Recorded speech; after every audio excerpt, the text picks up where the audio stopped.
Welcome everyone. Good afternoon, good morning, good evening.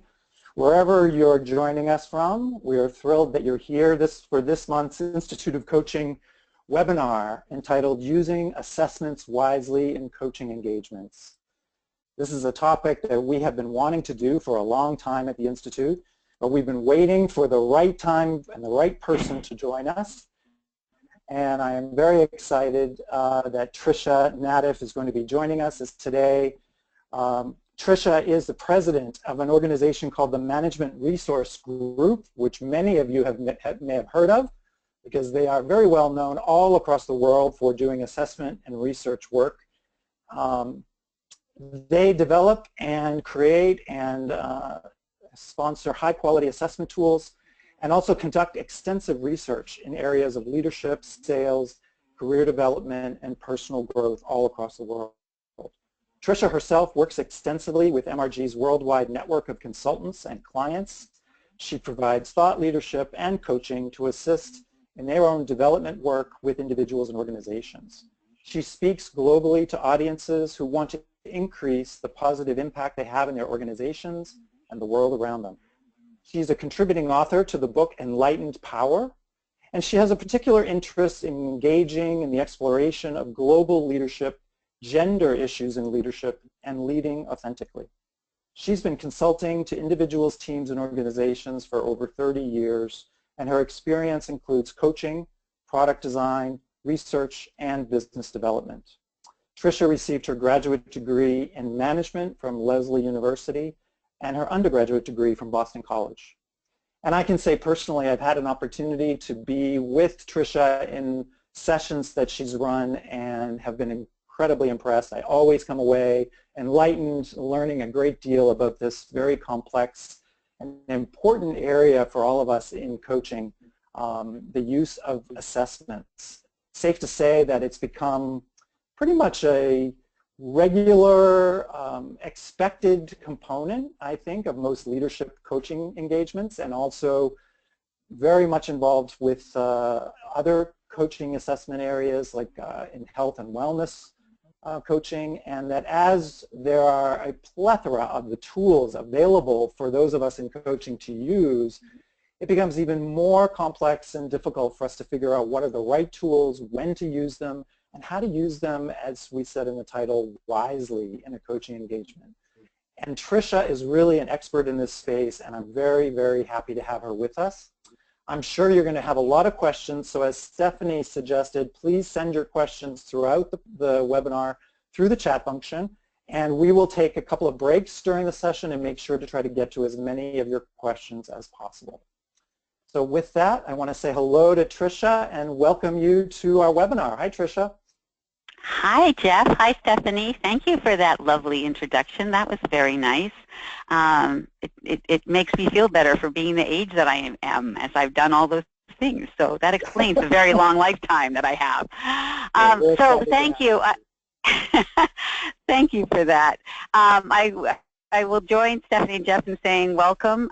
This is a topic near and dear to my heart. I feel like I've been in the assessment industry for a long, long time, and I feel like when coaching really started to expand in the 90s, I feel like I was waiting for coaching to come without even realizing I was waiting for coaching to come, because in my mind there is not a better pairing for assessments that are used for development than coaching, because good assessments are designed for deep exploration with a desire to look at the individual as a whole, but also to look at all the pieces of the individual and to embrace the complications and contradictions that live in that space. It's hard to do that in any other mechanism we use for human development because it's such an individual experience. So for me, the marriage of coaching and assessments is a particularly beautiful marriage. That said, as Jeff mentioned, assessment has been around for a long time, and there's a lot of assessments out there now, and where once it was seen as the black magic in the development world, people are now pretty comfortable with it, and there are a lot of assessments out there and a lot of people who don't think twice about using assessments inside organizations, outside organizations.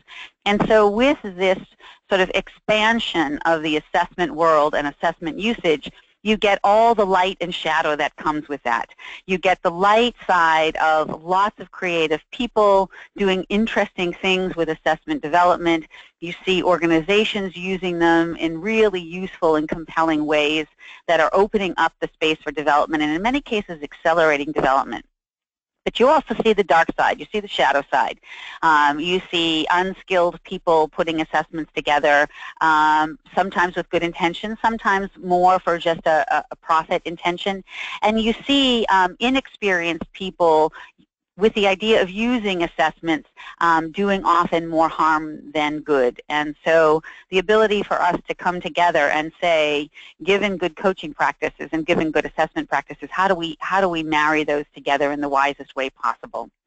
So we've inserted several polls to try to engage you and your thoughts and ideas and your own knowledge about your own practice and your use of assessments. And so we'll start right away with our first poll, wanting to know from all of you approximately what percentage of your coaching assignments include the use of non-interview based assessments.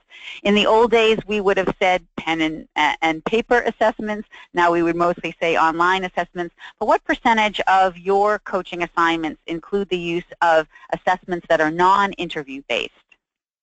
Thanks, Steph, for opening the poll. So just click away. It doesn't have to be a perfect answer. Just give your, if you know exactly, great, but most of us don't, just give us a ballpark answer so we can get a sense for the group.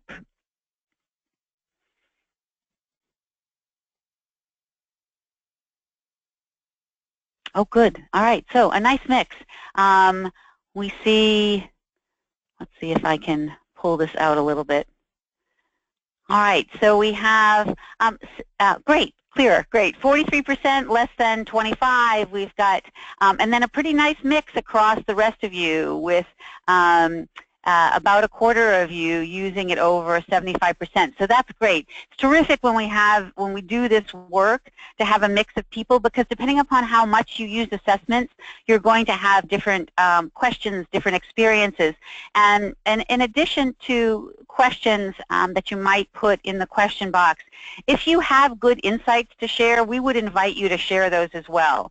One of the benefits of having a webinar like this is that there's a lot of wisdom across the people who are participating. So recommendations, wise warnings, and insights to share are also welcome. All right, so let's dive in at a very high level and understand the different things that are most commonly measured in assessments. We're measuring all kinds of things in the assessment space right now, but still the most common fall into one or two categories. Things that we would consider harder to change about an individual, that have been crafted often earlier in life and tend to be more deeply embedded.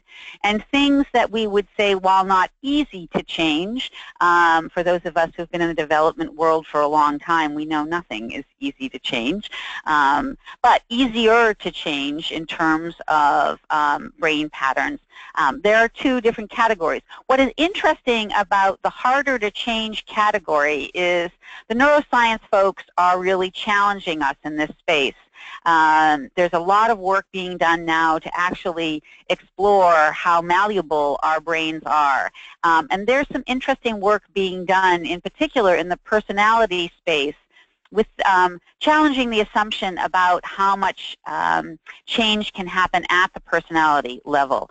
I imagine we'll be seeing some healthy debate between the neuroscientists and the personality psychologists over the next decade around this. But for right now, let's still assume we have these categories that are harder to change. So an individual's values and beliefs are often deeply embedded and can be challenging to shift. Life experiences can influence those, but usually traditional measures of development do not change those. And in many cases, we shouldn't be messing around in that space. Motivation, what motivates an individual, what fires somebody up versus what drains somebody. Those are often patterns that are in part biological and in part historical over the development of the individual. Those things can change over time, but usually the time frame to change them is quite long, because we're really looking at influencing somebody's emotional experience with engagement, with situations, with different kinds of experience. And then, of course, personality, which is probably the grandmother of all of these in terms of the assessment space, really looking at the big 5 personality factors. And, of course, there are a number of assessments that are out there in the space. Easier to change, and again, for those of you who are students in the neuroscience space as well, we know our brains do a good job of hunkering us down, and our brains happen to be particularly happy when we are in repeat patterns because we're not using as much brain energy. So easier to change, not easy to change, but behavior actually are our choices of action, our choices of words, and our choices of actions and responses. Cognition, not in terms of our fundamental IQ, but our way of thinking can be influenced. Carol Dweck's work around mindset has shown some really interesting results about the ability to change the way we think in general and the way we think about ourselves. Competencies, which are very related to a combination of behavior and skills put together for a positive outcome, our ability to develop those, again, not easy, but easier. And then finally, skills, depending upon the range of skill, may be in the easiest category if we're looking at incremental changes in skill. Of course, if we're looking at dramatic changes in skill, that moves farther on the continuum around harder to change.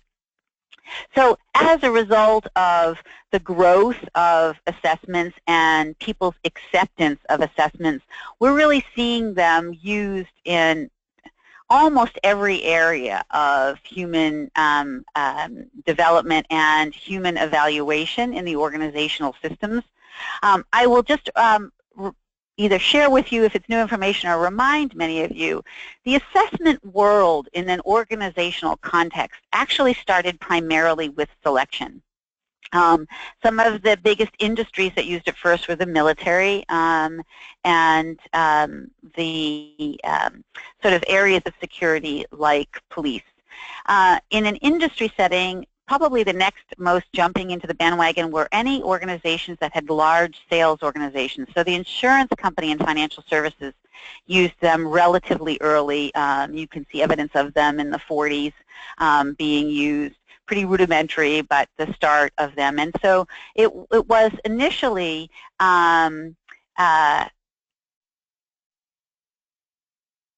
I'm sorry, you guys. I've got a mouse question coming up around keyboard that I've never seen before, so sorry.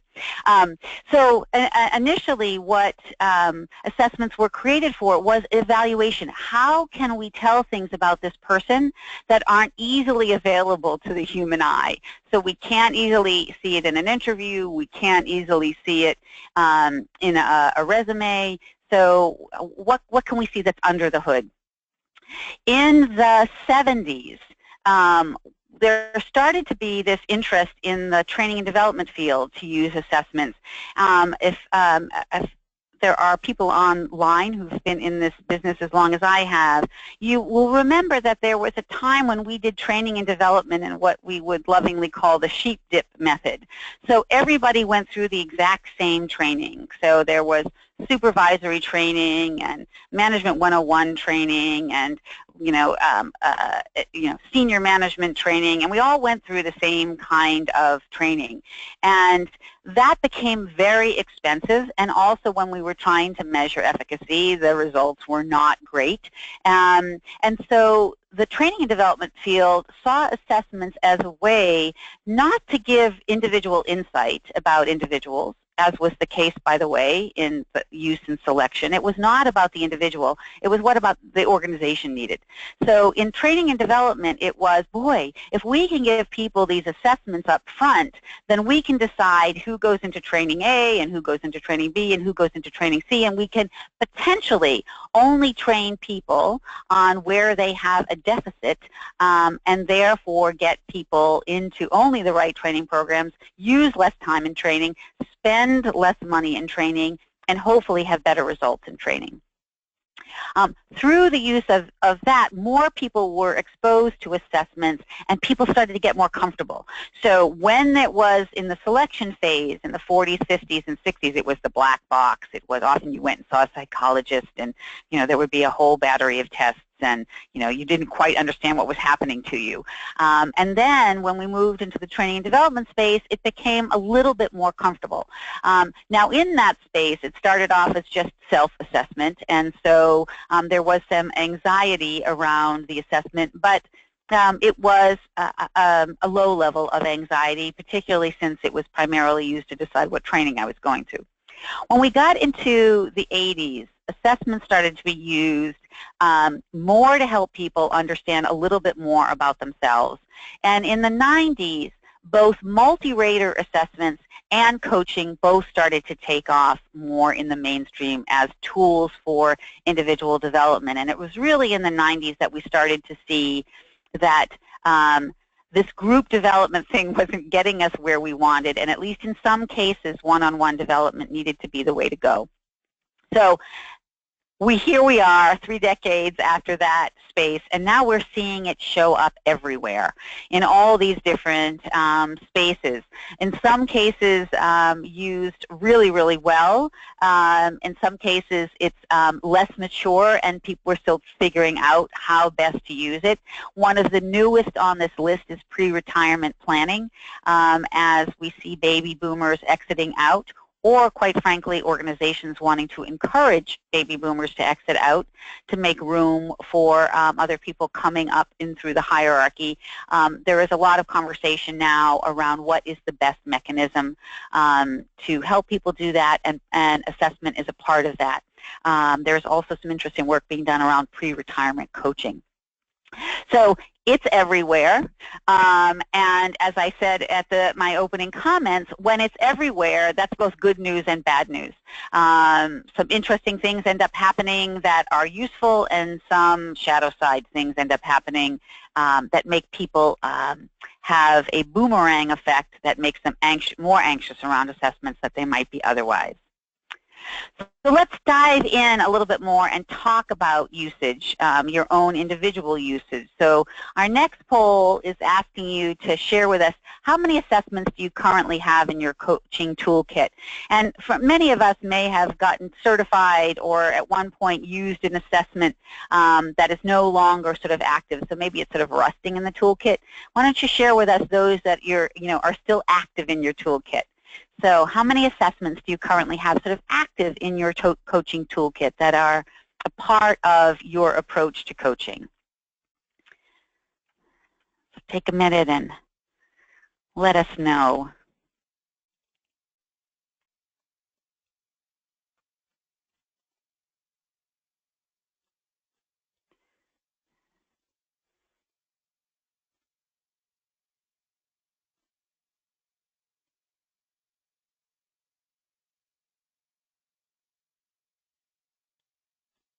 All right, Jeff or Stephanie, I can actually not see the results of the poll, so if one of you would just read out the amount, that would be great. Sure, hold on one sec. I can read it to you. Thank you. It's pretty well spread out. There's about 13% that don't use currently, and then about 20% on the other end of the spectrum that have over 4. Yep. And then the 23%, I don't remember what number 1, number 2, and number 3 was, but I think it was 1 tool, 2, was that right? 1 assessment, 2 assessments. Exactly. Yeah, so it's pretty, it's pretty well spread out. 20% 1, 26% 2, 18% 3. The highest number is 2. Okay, great, perfect, perfect. All right, good, because probably what those of you who are using more than one have noticed a couple of things. One, different assessments measure different things with a different underlying philosophy. And so the experience with your client can vary significantly depending upon what the assessment is, as it should. You also, we have, well, and so I'll share a bias. I have a bias that people should have probably a good at least three assessments in their toolkit. And I'll share why in a little bit, but you want enough variety so that you feel like you have flexibility around bringing the assessment that matches the individual and the circumstances, and often you need a little bit of variety to do that. So also, you want to make sure you've got assessments that measure both the harder to change things and the easier to change things, so that when you're helping your client chart a way forward, you understand what's more malleable and what's less malleable as they're working their way through. So I will also share that I have a strong bias around what the real purpose of assessments are when you're using them for development. There's a whole different agenda when you're using them for selection. When you're using them for selection, the idea is to measure the fewest amount of things that have the greatest amount of difference between people who are successful and people who are not successful. When you're using them for development, you want an assessment that is going to facilitate a very deeper insight and open up the individual and open up the coaching experience so that you can see the different layers. Coaching is a beautiful, in-depth experience that is meant to unpack the things that are not as easily seen that could otherwise be taken care of by more traditional training and development methods. So you want an assessment that really matches the coaching intention of exploration, discovery, to move something forward in a more meaningful way. The purpose of assessment is to facilitate insight and exploration, not to pass judgment. And what is really challenging about assessment is so much of the way that we get feedback or insight into ourselves from other sources outside of our own self-awareness are more amorphous. People give us more general feedback, or we intuit feedback based on how people are engaging with us. Lo and behold, we encounter this assessment, and it looks much more absolute, right? It has numbers, it has graphs, it has very specific text. And so the challenge, I think, when we are stewards of assessments is to help navigate the very natural human experience with assessments that can be, feel too absolute, can feel like I have no room to dialogue with the assessment, and can feel like the assessment, this thing that's outside of me, is passing some judgment on me. So one of the things you want to look at when you are choosing assessments is, I think, first and foremost, is it a credible assessment? Can they give you the technical documentation? Can they prove to you that they measure what they say they're measuring, so that you can trust the data?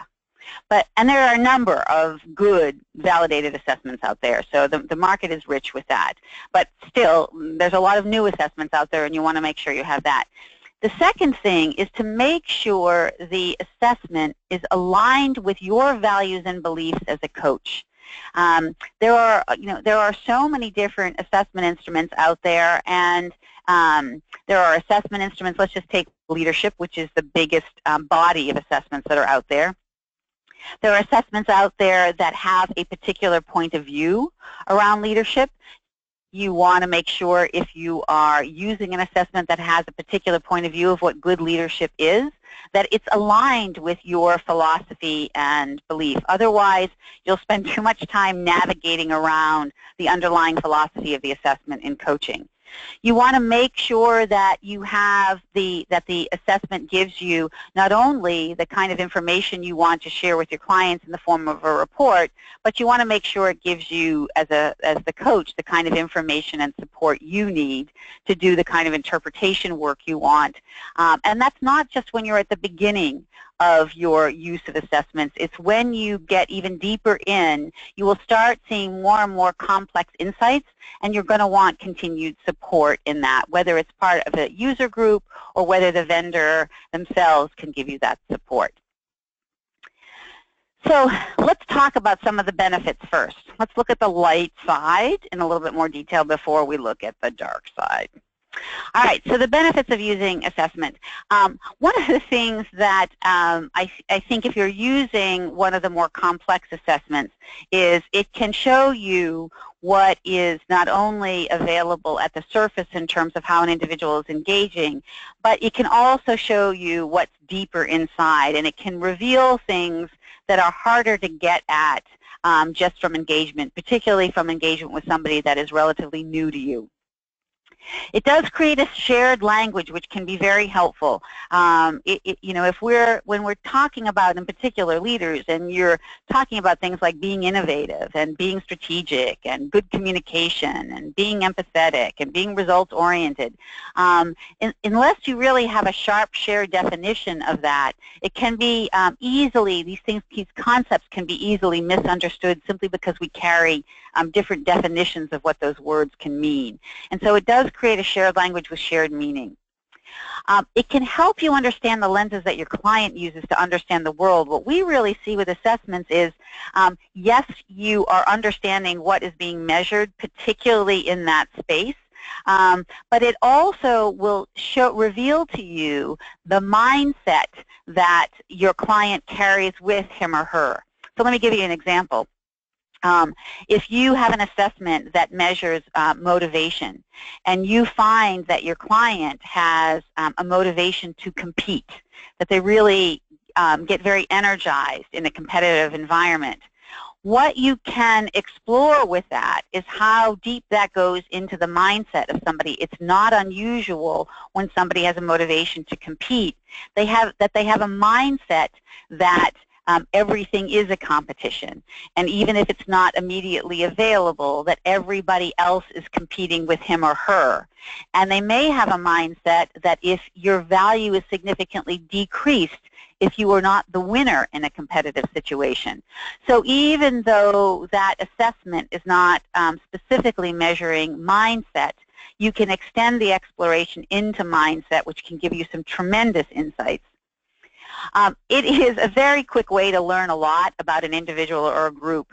We're seeing a lot more team coaching happening with assessments, but at the individual level, what I'm sure you're all experiencing is a lot of coaching assignments are getting compressed in terms of time. And where historically we may have had more time in the discovery phase of coaching, it is getting compressed. And so how do we understand these people who are sitting in front of us as deeply as we can, so we can move into the work of how we move forward a little bit faster in a compressed time frame. So it gives you a little bit of more insight in a faster way. We'll talk about biases in a little bit, but assessments, if it's a well-constructed assessment, it can give you some more objective measures about who the individual is and how they are seen than other measurement methods such as performance appraisals, self-reflection, or managerial opinion. It helps outsmart cognitive biases to some degree. I'll talk about that in just a minute.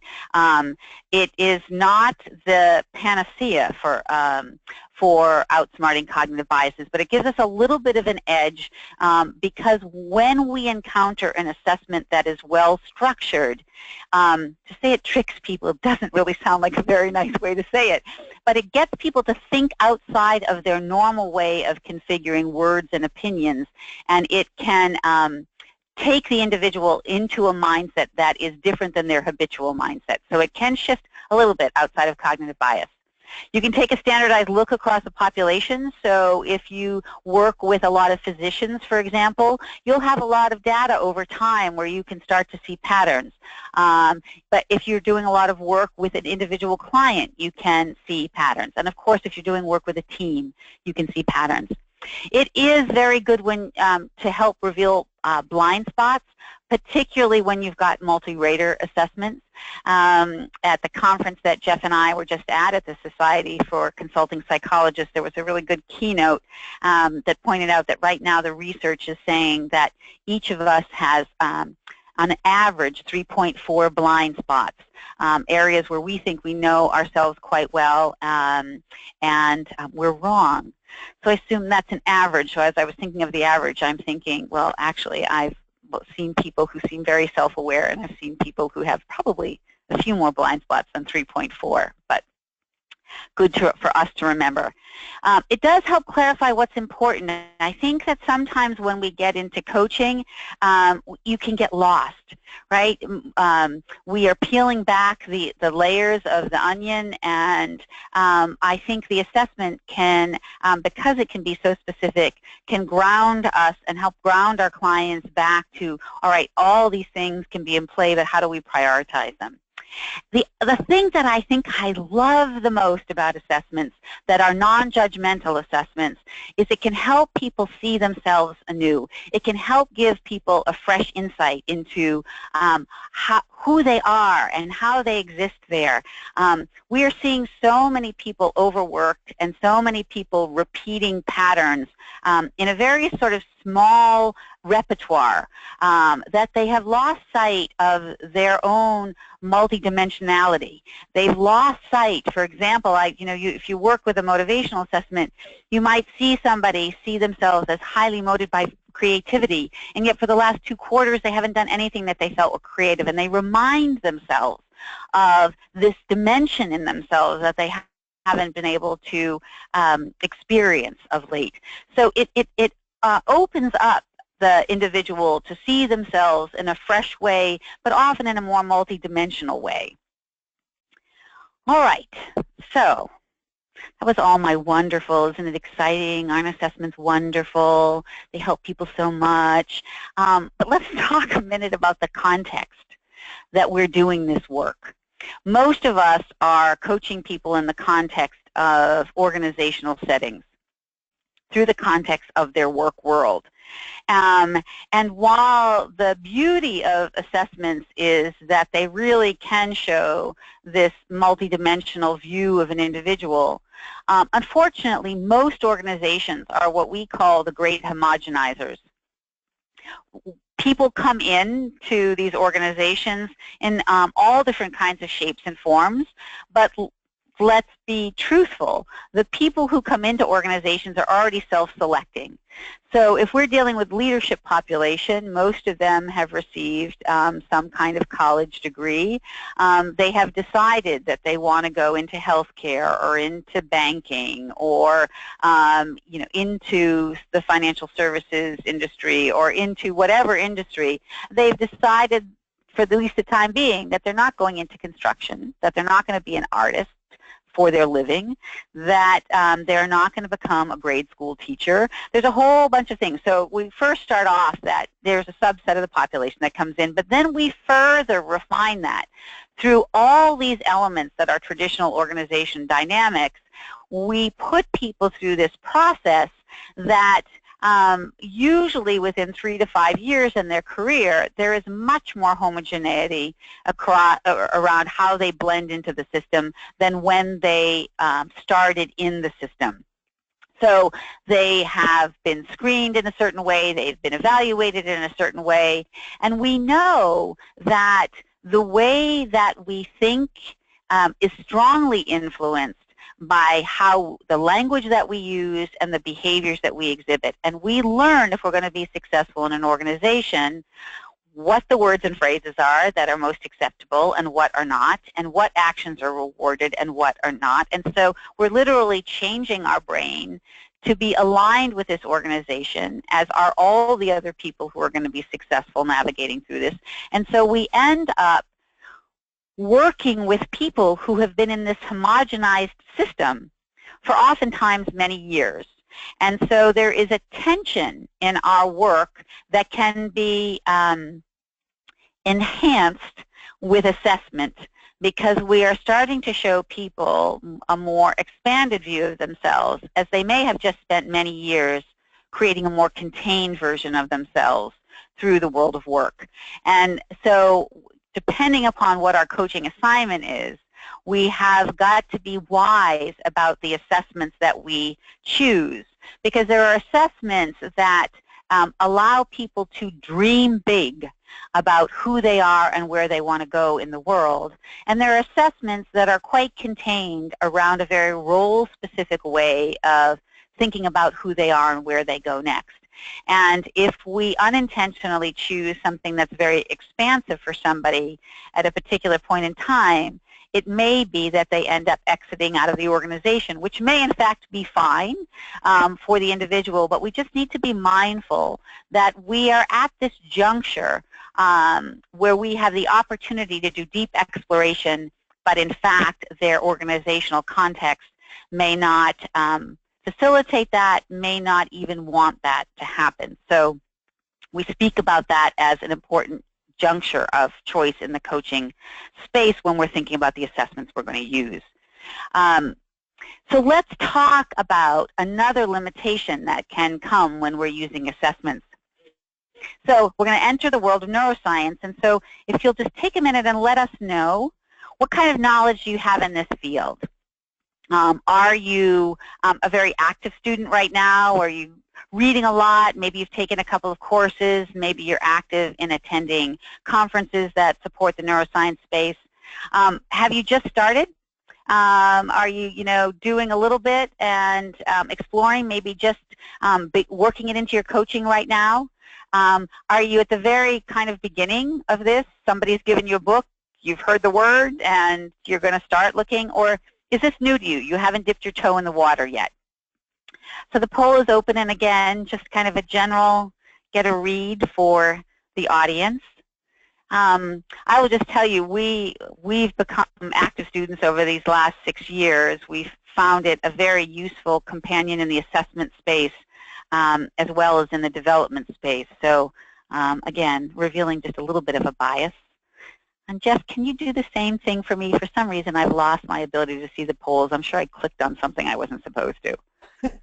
No worries. Yeah, it's quite interesting actually. It's like almost 1/3, 1/3, 1/3. So looks like almost everybody is an active student. Some just starting to explore, about 1/3. Some reading and learning, and some very active. But you're in the 30% range all the way across the field there. So definitely an area of interest for all of us. Yeah, good. I've become completely intoxicated, so good to know I've got good company. So there is so much in the neuroscience space that certainly talking when we look at the juncture between assessment and coaching and just the threat response in general that comes with the assessment space. But what I want to talk about here is how to understand the bias that comes into the space. So we love to think of assessments as these very scientific, very valid, a particularly useful, concrete way to look at things. But we need to remember that everyone in this system is biased. So the person we're coaching is obviously biased. Her manager is biased. All the peers, all the direct reports, and the coach is biased, right? So we're in this, we're trying to thread this sort of scientific thread through this very biased needle, right? And so when we look at assessment data, we need to understand that when people are taking the questionnaires, there is bias that influences them, and when we are looking at the reports, whether it's us as the coach, whether it is the individual coachee, or whether we're sharing some of the results with their stakeholders, that everybody's got a biased lens. So Probably many of you already know this because this is common, but this is a really helpful little exercise to take people through, because it's hard for people who have not been studying. I think it's even sometimes mind-blowing for those of us who have been studying to understand there are these biases that influence our thinking that we can't change because they're so unconscious. By the way, I have just looked at the number of biases that are identified and discovered keeps going up. The latest number that I've seen is 188 unconscious biases that are operating at any given time. I can imagine it's actually not that big. I can imagine that some labs have identified biases that other people have, but just wanted to name them differently, but there's a lot. So if we understand this root of unconscious bias, this is probably, looking at Adelson's study is probably the best way to describe it to people, and I think it's really helpful when we go through not only the coaching process, but I think assessments in particular. So for those of you who haven't seen this, so you're going to look at square A and square B, and in your mind determine how you would describe the relationship between those two in terms of their color. Most people would see B as lighter than A. And so the experiment goes like this. You actually put two gray bars in, and you look at the junction A and B intersect with those two bars, and you see that there is no distinction. And so what this shows you is, it happens to show you a visual bias, that our brains are adjusting to things without our knowledge all the time. In this case, it's a visual adjustment because we see a shadow across this and we see a pattern. So the pattern says we should expect to know what B is in color because of where it is in the pattern. We should also expect it to see this shadow across it, which should influence the way we perceive the color. And so we see B as lighter than A, even when we have proof that A and B are the same color.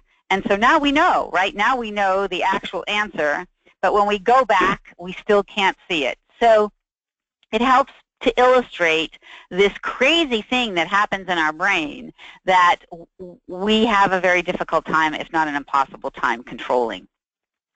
So these cognitive biases, these shortcuts that happen outside our awareness, I love Mahzarin Banaji's term for it, mind bugs. For me, it's like a software bug, right? It's in there, but you can't get at it. It's like something in Word or PowerPoint or Excel isn't working, but it's not, you can't click anything to make it work. It's a software bug.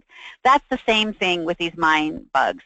And of course, there's a whole set of them that are there for such good reasons. They make it so much easier to navigate around the world the way we need to navigate around the world. You know, we know if we see a chair that we've never seen before, none of us are tempted to eat it.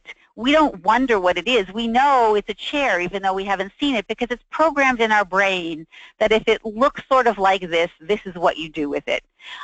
So it helps us tremendously. And it enables us to navigate through a very complex life and make decisions with relatively little information. However, it also causes tremendous distortion in the way that we perceive things. And it causes us to only look at a very little amount of data, and as a result, make really inaccurate assessments. So when we look at other ways of measuring people, when we look at the interview-based assessment work that we do, when we look at performance appraisal data, when we talk to the individual about his or her self-awareness, it is full of these biases that can make it difficult for us to navigate through. And these are just a few things that trigger unconscious bias relative to individuals. There are many more unconscious biases. But when we think about, boy, I'm trying to get a read on this person, and I'm using other people to help give me feedback on this person, and this person has taken in a lot of feedback over his or her career, all of these things trigger unconscious bias. And so one of the things I think assessments can help us do is ground us a little bit, and as I said before, almost trick people's brains into thinking about the individual, if it's a multi-rater situation, anew, or think about self anew, so that we can circumvent some of these unconscious biases that might say, oh, she's a great people person, but what we uncover is that she has this competitive motivation through the assessment, and we understand that the people person is not the complete picture. Or he's a real go-getter, and we understand maybe that he's a little bit less structured than other people think that he is, and he's scrambling all the time to try to keep this reputation forward. So we get to mitigate a little bit the unconscious bias that influences self-perceptions and influences perceptions of others with assessments. So let's look at, we're going to dive into some of the risks, but let's look at sort of our responsibility as coaches in becoming competent in the assessment tools that we use. So if you just think about your own experiences, approximately how many profile interpretations would you say you have to do with a new assessment in order to become solidly competent, not complete mastery, but solidly competent in the interpretation of that assessment instrument? Is it 1 to 3 profiles that you interpret where it starts to happen? Is it 4 to 6, 6 to 10, more than 10? In your experience, how many new assessments do you have to see of a particular assessment tool? How many new profiles before you really feel like, you know, I got this, I'm grounded? And by the way, there's no right answer if you're hovering over your keypad. No right answer, because it actually can be different depending upon the assessment.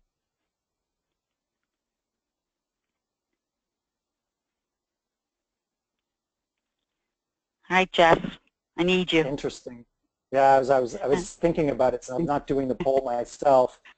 And I have to say that the answer for me was that when you get to 6 to 10 or 10 or more, I almost feel like I start over again. I thought I was competent, but maybe I'm not quite so competent. So I was actually pleased to see that people were aligned with what I thought, which was 6 to 10 or 10 or more are your highest percentages. 30%, 6 to 10, 34%, 10 or more. It goes down to 10% to 1 to 3. So clearly people believe that the more you do it, the more you feel comfortable with it. Jeff, your statement could not have been any more perfect.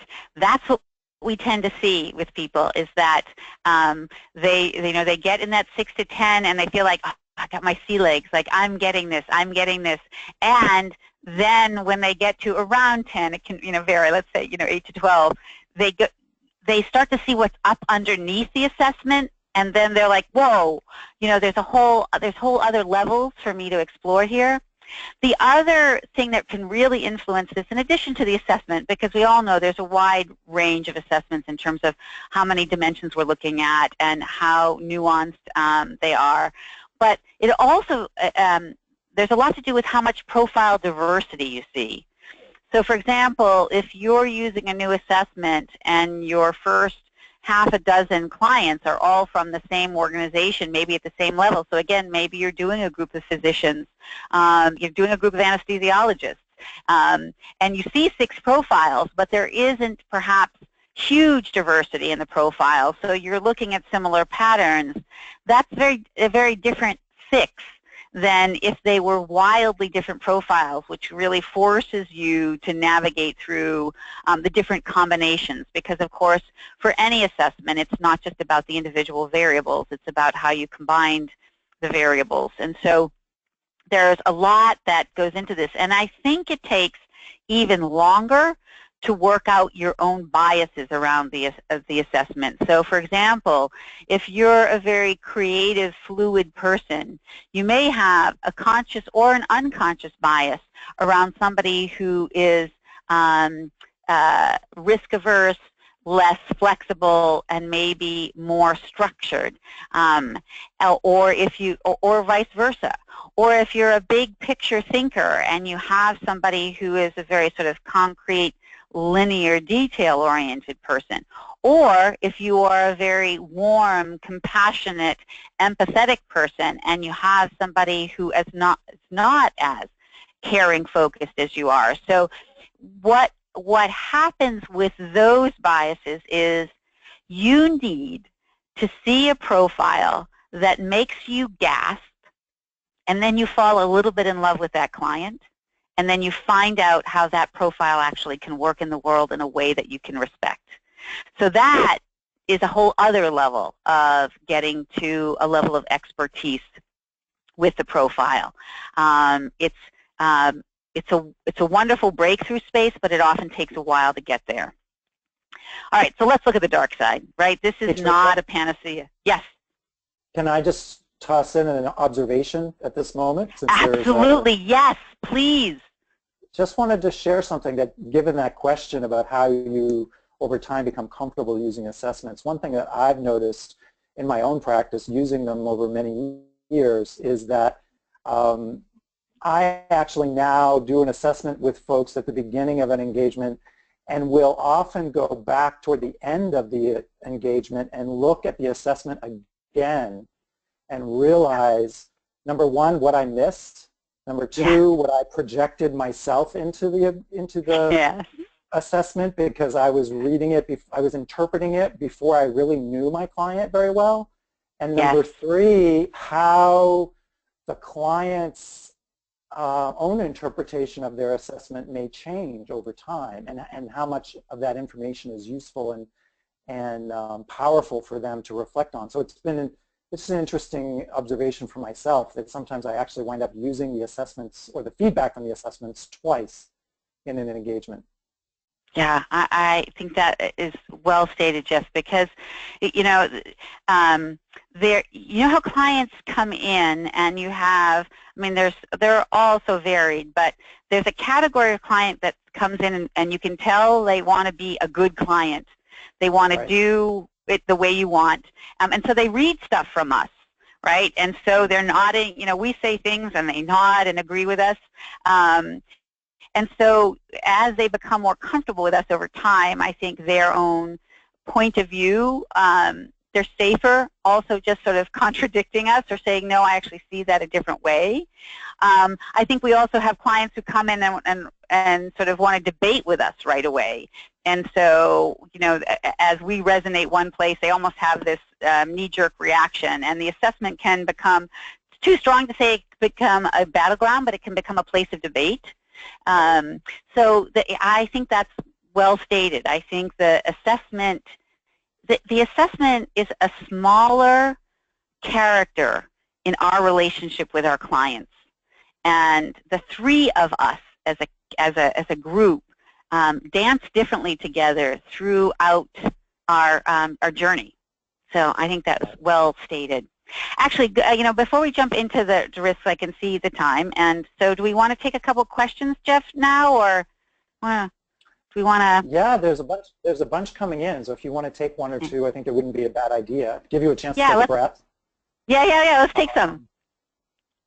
Pick some juicy ones, Jeff. We have, I always try to pick the juicy ones, don't worry. Let's see.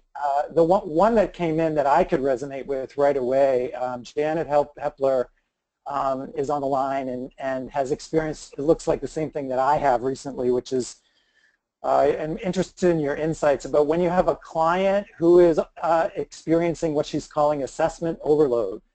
You know, you get an engagement and then the individual has already had like 5 assessments, and they send you the results of all the feedback and 360s and different assessments, Myers-Briggs and Hogan's and MRGs and everything. What's your recommendation for a coach who finds themselves in that situation? Yeah, I think that you don't add another assessment yet, and maybe not at all, because you know, this is like everything, I think, in coaching, we're always looking at where's the fertile ground versus, I'm always reminded of that Bible parable about where we're throwing the seeds, and are they on the rock, are they on the sand, are they on the fertile ground? And, when you're in that place, there's not fertile ground for another assessment.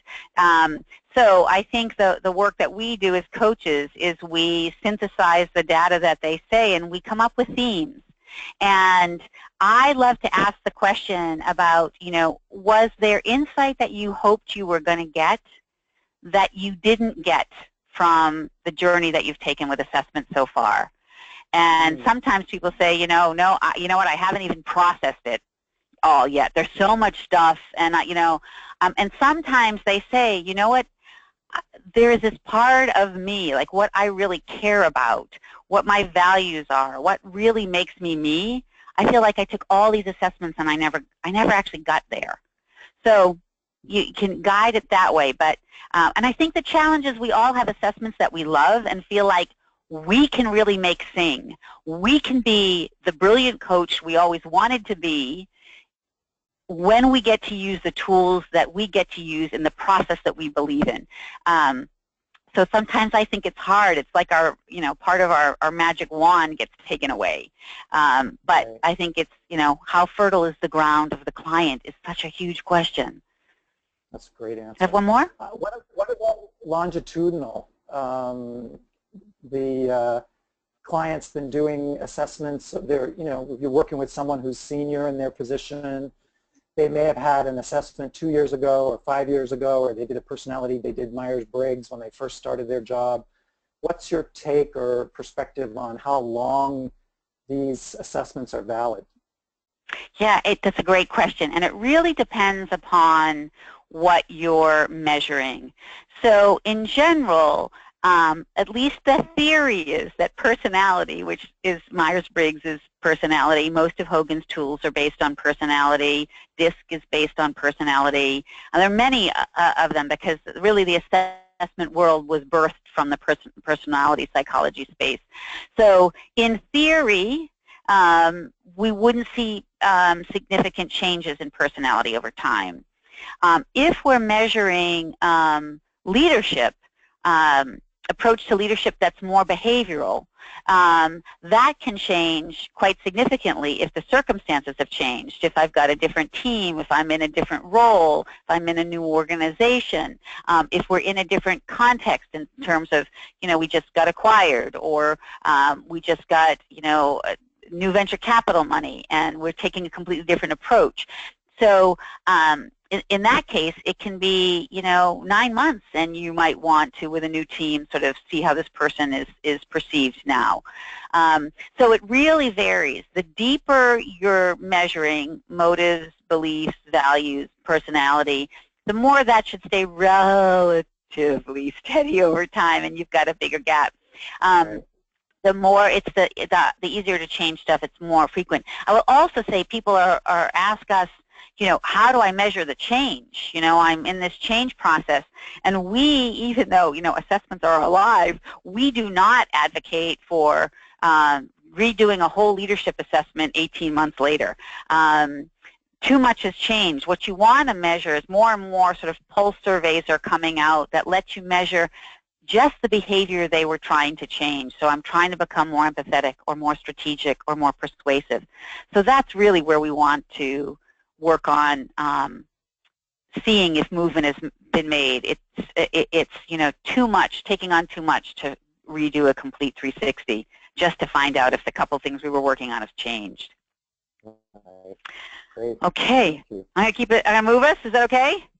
Yeah, sure. All right, great. Let's jump into risks. So the slide's been up for a long time, so I apologize. That's like probably really breaking a PowerPoint rule, like don't leave a slide up for so long. But just a few things that are really important, I think, to pay attention to. You want to be careful not to assess when the client is too vulnerable.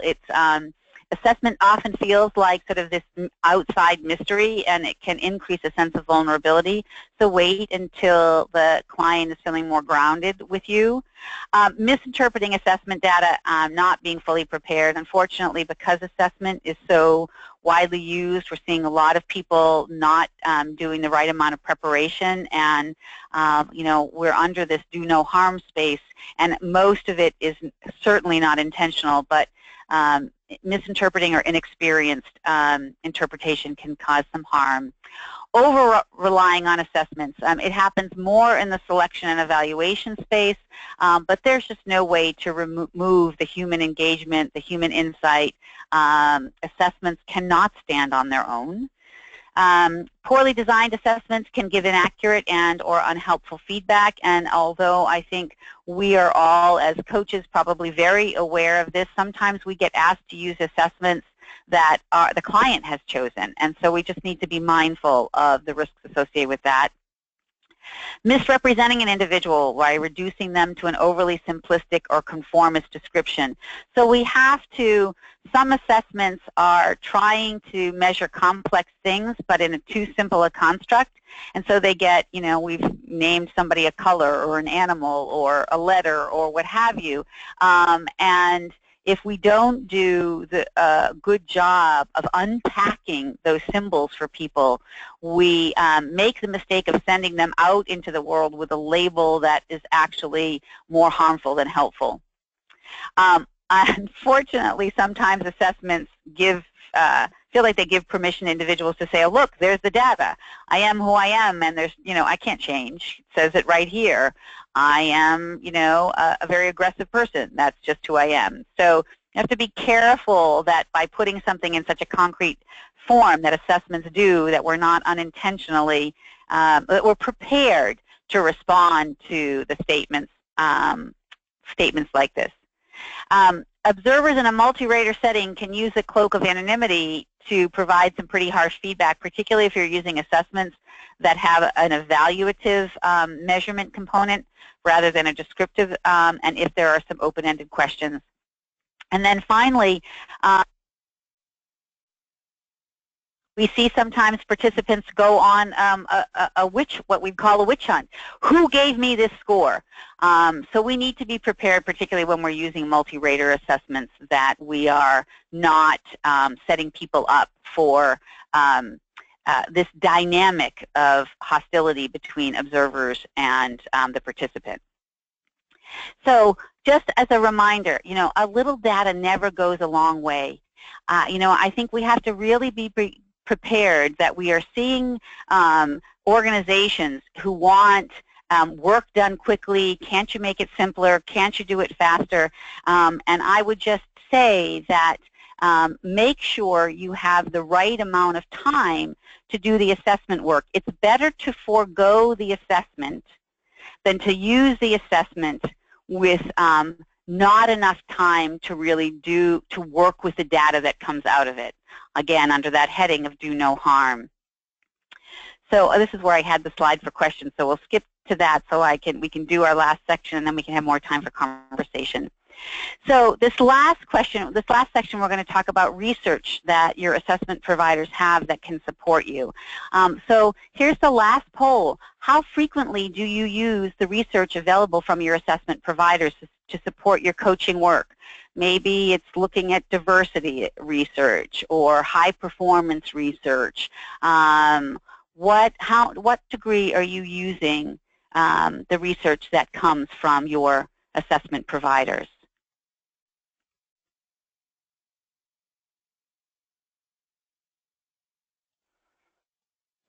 And again, just a general answer. And again, there's no right answer here. And if some of you don't even know that your assessment providers provide research, I'm going to show you what you can ask for.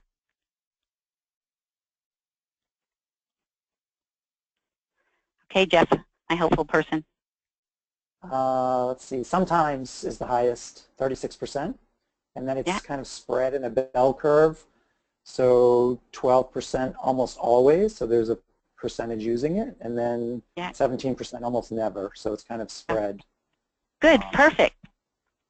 Perfect, that's great. Gotta love those bell curves. All right, let's talk a little bit about this. So this is so helpful to you, and if you're using some of the classic assessment providers. This is available to you.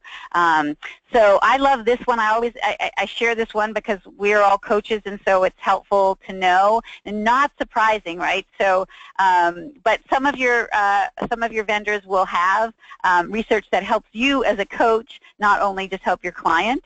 Yet, not surprising here, this shows that highly effective leaders who are seen as very good coaches are empathetic, are good communicators, think long-term, have some expertise, a body of professional expertise that they share through coaching, are able to build excitement and enthusiasm, are not so self-focused or isolate themselves, and are very good at asking questions through consensual.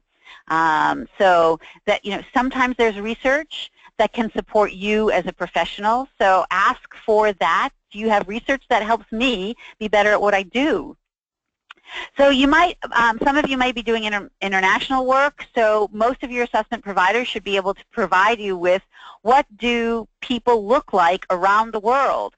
So maybe you're working with somebody who is got an assignment to go to China, or maybe you're working with somebody who has just got a new person on their team from France, and being able to have data from around the world gives you insight around how people are motivated differently based on geography or lead differently based on geography. Many of us are doing a lot of work in the gender space right now, and so all of your assessment providers should be able to tell you what are you seeing is the difference between men and women in their approach to this, in their approach to leadership, an approach to motivation, an approach to values and beliefs, an approach to competencies. All right, there should be research for you there. Same thing with age. The millennial thing is huge for all of us right now. So your assessment providers are tracking that. They're tracking their assessment data relative to age. So that's available to you. You're being asked all the time, what does good look like? You probably all have high performers as part of your coachees. So all of your assessment providers are tracking who are the best people and what do they look like in terms of the behavior, the skill sets, the personality. They're also tracking who's not doing so well. So if you want to understand better with the assessments that you have, where are people at risk for not being as successful, they have that data too. They should be able to tell you what are the profiles in this particular assessment that give me indications that they are not doing so well. And then finally, there's usually some good data if you're trying to develop a particular kind of competency that should give you some insights. What's the behaviors of people who are good at developing people, or what are the motivations, or what are the skill sets, or what are the competencies, or what are the personalities, or what are the mindsets. So you should be able to get a fair amount of data that helps you in the space. So I just want to point out a couple of things in summary that we have, many of them we've touched on. You can do an assessment almost any time in coaching as long as you give yourself enough time to debrief it. So don't be so concerned relative to Janet's question earlier. It doesn't have to be done in the beginning. And sometimes it's helpful to build a little bit of insight so that you know even what assessment you want to choose. Your assessments should serve you and your client, not the other way around. So if you're working with an assessment that makes you feel like you're twisting into a pretzel to use it, to understand it, to work with it, it's not your assessment. So you want assessments that align with your values and beliefs and your point of view about the work that you're doing.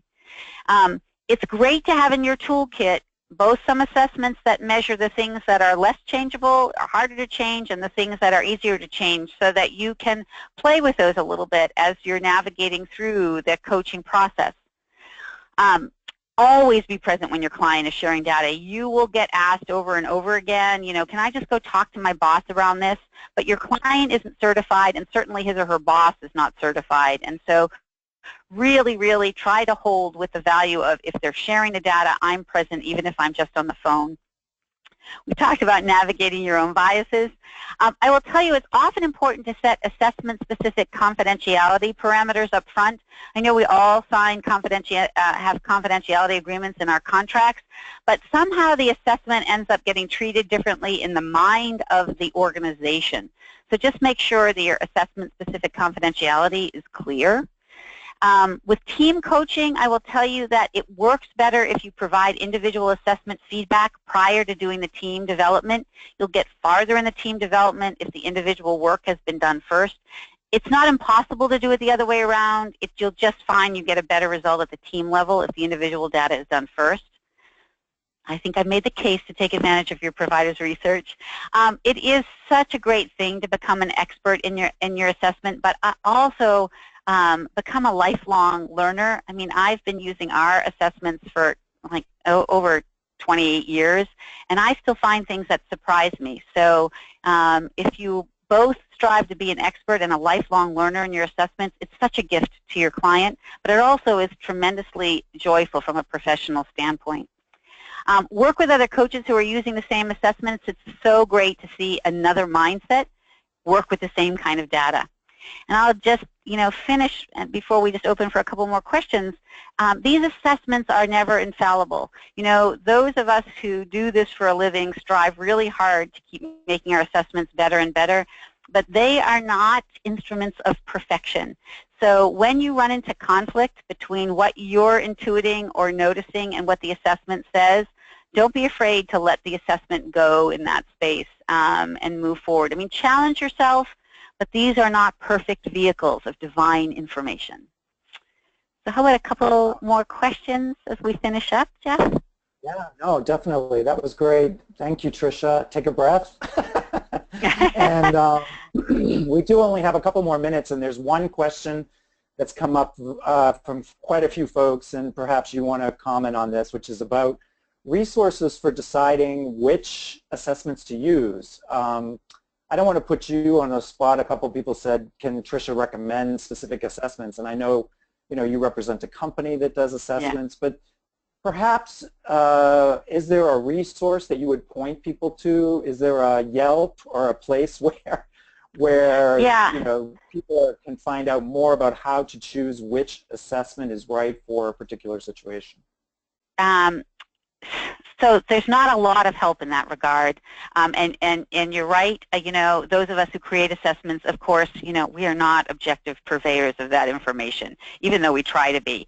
I will tell you, Center for Creative Leadership has a book called Feedback to Managers. It is, I'm telling you to beware because it's over 500 pages, but it does give you, if you're looking for an assessment for leaders or managers, it does a very good industry review of all the assessments that are out there, and it's pretty current. So that's a great one. I think that I would say that in your suite of tools, what you want to have is a good personality assessment. I think Hogan's is good. I think MBTI is good. They fit better for different kinds of philosophies, so I would look at those. You want to have a cognitive one, which is a little bit, there's not that many out there. The Watson-Glaser is the most common. You want to have, I think you want to have a motivational assessment, and I won't comment on that because we have one of those. And you want to have a good leadership assessment. I think those are the four I always recommend. How do you feel about the emotional intelligence assessments, which are coming on like a flood like the last couple of years? Yeah, we haven't found an emotional. I'll tell you the three things that we get asked that we don't have that we should have a point of view at: emotional intelligence, engagement, and team. And we have not found one in either category that really blows the doors off. Okay. So I think you just, I don't think there are a lot in the emotional intelligence space that are hurting people. I just think they're still too fuzzy. Right. And team development, there's too many different opinions, and engagement, there's too many different opinions about what even that is. So, I think with emotional intelligence, you can't hurt. And I know some people who have really built mastery over some of those assessments and can work magic. But I think that when a tool is not as well constructed, the coach has to work harder at bringing the value to the table. Right. No, absolutely. I appreciate that. And we've come to the end of our time, and I know for myself, Tricia, I am incredibly appreciative of all of your great insights and just the way you framed the context of using an assessment, the pluses, the minuses, the things for us to be aware of, and how they can add value to our engagements, but how we also have to be concerned, aware of the strengths and drawbacks. It's so wonderful that you took the time to share your wisdom with us. It really shows that you've been at this for a long time, and especially this area of research, which I know, I have to say, I put myself down on the lower end of using the research. So you've motivated me and inspired me to take advantage of some of the companies that I work with, including yours, to basically bolster my engagements with all of this amazing research that's out there. So I just want to thank you for taking the time out of your busy schedule to join us at the Institute. I hope all of you have found this to be a valuable session, and I'm sure that Tricia's more than happy to interact if there are more questions. So, Tricia, what's the best way? Yeah, I'll stay on. We're going to stop the recording, but what's the best way for people to get in touch with you? With my email, which of course I didn't put up, so that's not very helpful. So hang on. How about can I put it on the slide now? Or just share it with people. All right. Yes, it's an impossible email. It's tricia.naddaff@mrg.com. So if we are just at the beginning of the slideshow, you can see the name. So tricia.naddaff@mrg.com. We are happy to help, and I'm also happy if the questions are just generic. Please send them. This is our world, and we love it, and we're happy to contribute. So thanks for having me. Yeah, it's been a pleasure, and I look forward to seeing you again soon. And I hope that all of you will continue to join us in these webinars. Next month, we're going to be doing a session connected to this one, actually, with more around neuroscience and coaching engagements with Judith Glazer. So check that out and join me next month. And have a great day, everyone. Thanks for joining. Goodbye.